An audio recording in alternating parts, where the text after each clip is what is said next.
Good Friday morning. This is my cuppa today. I probably have like 4 or 5 cuppas a day, and I tend to only put one up, but this morning it's a bulletproof coffee because delish. At the end of my meal, like I always do, and like I recommend clients. Okay, listen, hi, good morning. Oh, hi, Carlene. Oh, hi, everybody. Nice to see people this morning. I hope you guys are all doing well and able to get outside. That will always be such a wonderful way to just start the day. I've been talking about sleep all month. I've also been talking about gut health.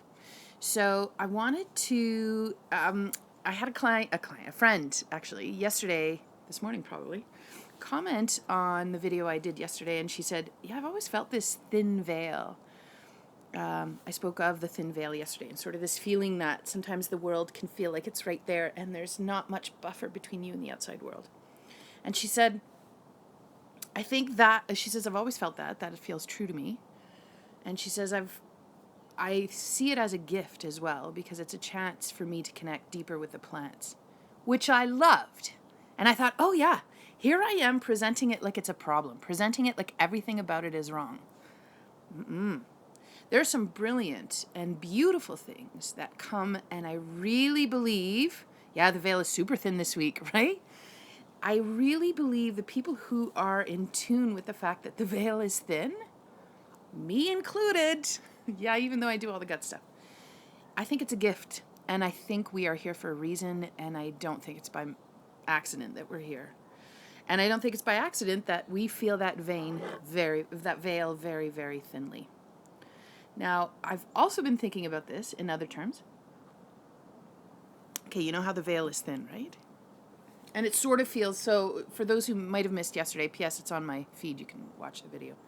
But it's this sense that the veil between you and the outside world is quite thin, and everything is coming in and it's attacking you, and it's really kind of abrasive of a feeling it can feel.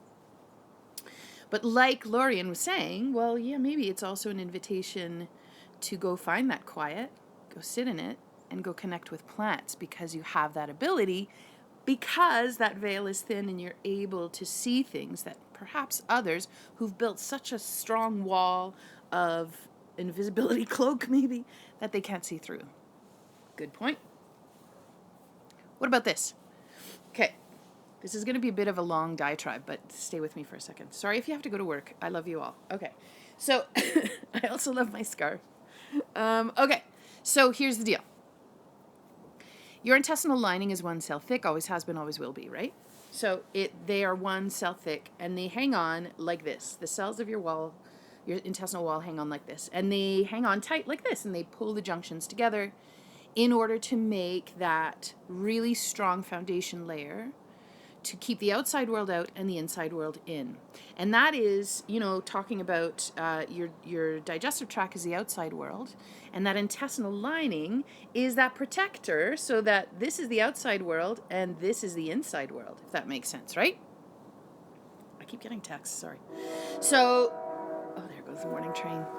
I had a train like that 2 blocks from my house when I was growing up, so it feels much like where I was growing up. So these intestinal lining cells are together. Now, I would dare say that in our current day and age, those cells are coming apart, and there's a lot of leaky gut going on. And that is essentially what leaky gut is. It's where those junctions of those cells, where they're supposed to be nice and tight, they're actually pulled apart. Right? Okay, when they're pulled apart, that's when some of the issues can show up. So you can't digest lactose. Now you can't digest grains, and now you're having a hard time with onions and whatever, different things. Or histamine foods. You can't handle high histamine foods like fermented foods. That sort of scenario can have a part that's not working well at the gut. Can't handle oxalates, can't handle something called disaccharides like potatoes and rice. So there's different things that can be abrasive or things that are contributing to those cells coming apart, which also gets mimicked then in your blood-brain barrier. And now whatever is coming into your system because of that permeability is now also crossing that blood-brain barrier because of the permeability. So that could be one of the ways that we are picking up on this.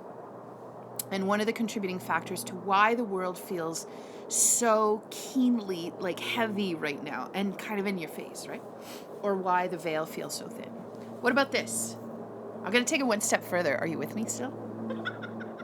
These are things I think about. I spend a lot of time with myself. So, okay, here we are in 2020. Everyone is supposed to live in their own little pods, and we're not supposed to talk to each other, and we're not supposed to go outside, and we're not supposed to converse. And for whatever reason, whatever side of the coin you sit on, whether you think it's a conspiracy or you're like, this is for public health good, I don't care. I really actually don't care where you sit on the fence of that. I am fine with where you sit, and I'm fine with where I sit. And what you think has no bearing on mine, and what I think should have no bearing on yours. I really believe that. Everyone's making their very best decisions for themselves. I feel like I have to be like so apologetic about that, and let's just move on. Anyway, so here we are in 2020 where we're not supposed to be interacting with so many people, of course, because we don't want to pass along the virus. I get it. We go back 4 or 5 generations, and all of the people in a family would have lived close to each other. All grandparents would be close by. Aunties, uncles, the community. The community would have been together to support the entire family unit. Whether you had children or not, doesn't matter. Whether you were married or not, doesn't matter. Everybody was supported, and everybody was part of a really big, deep community, correct? Here we are in 2020, and you're supposed to do all of the things all of the time. And if you secretly have someone that you've had to pay to come and help do some of those parts around your house, then you're supposed to a little bit keep that hush-hush, or you have friends who envy you, or all of these other weird things. Oh my God, can we let go of our shit, people? Anyway, sorry. I'm on a rant. Hi, Olivier. Nice to see you, baby-o. Okay, so here's the deal. Think about those connections with people. Think about those connections with our families. Think about, and we're also in a time where I think people, this generation, us, the people on the earth right now are here for a reason to actually help us evolve. And we're here to make things work and fix things for the generations before and improve the world for what's coming. We are missing really large parts of what has made us function and tick as humans. We used to have communities. You used to have grandmothers always around, and the grandmothers weren't 70 years older than the babies. They were maybe 45 or 50 years older than the babies. So we've shifted so many things that we've done, and I'm not saying it's wrong. What I am saying, though, is we've shifted all those things so quickly, so drastically, so rapidly. Here we are in 2020. How are those connections with our family, with our people? So many of us are working through family trauma that will have been instilled due to a myriad of different reasons, and it's different for each person. There's now evidence that trauma is now passed intergenerationally.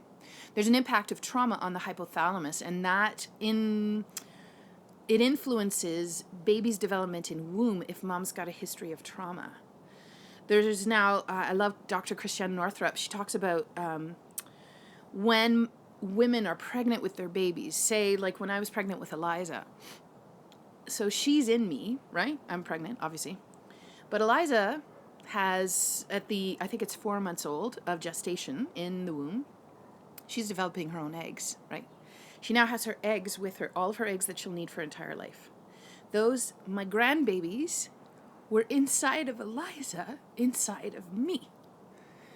And when I had stuff going on, for me, biochemically in the body, those grandbabies felt it and took some of it on. Energetically, cellular-wise, it doesn't matter how you think of it.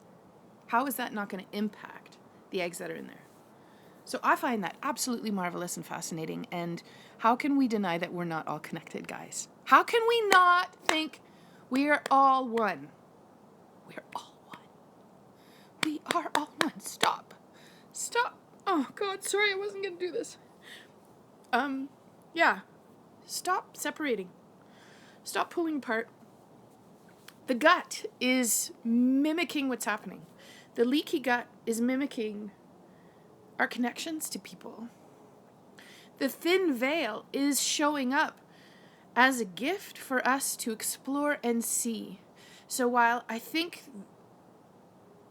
to say that the trauma in some way is a gift. Thanks, honey. You're the best, Carly.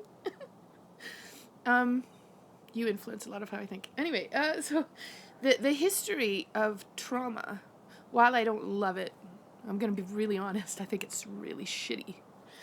I think it's giving us a chance to, we're separating things, but I think we're feeling the height of things, and the veil feels so thin because we're at a breaking point where, okay, we've pulled things apart.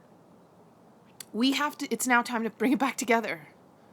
It's okay now to change directions. Do you not think we're in a super momentous time where massive directions are shifting? That is part of the feeling. That is part of the energy that's going on right now. It is time. It's actually time to start bringing things back together.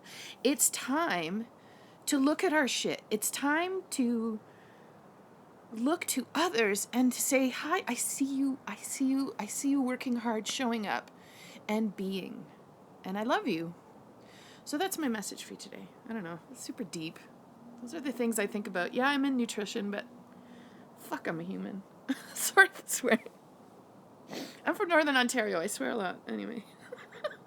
Listen, I want you to have a really lovely day. And I want you to make it count. And the way it'll count for you is how you decide. And I'm pretty sure you'll make a good decision. Because you're awesome. That's all. Thanks, guys. I can't believe you guys stuck around. Big love to you and happy day to you. Yeah, I'm doing work to help mend the gut. I think that can be a piece for some people. It's not for everybody. But maybe even just sharing my thoughts is part of the message and the medicine. It was for me, as you can tell. Woo. Okay, bye. Aw, thanks, Dad. Vashti, you're the best.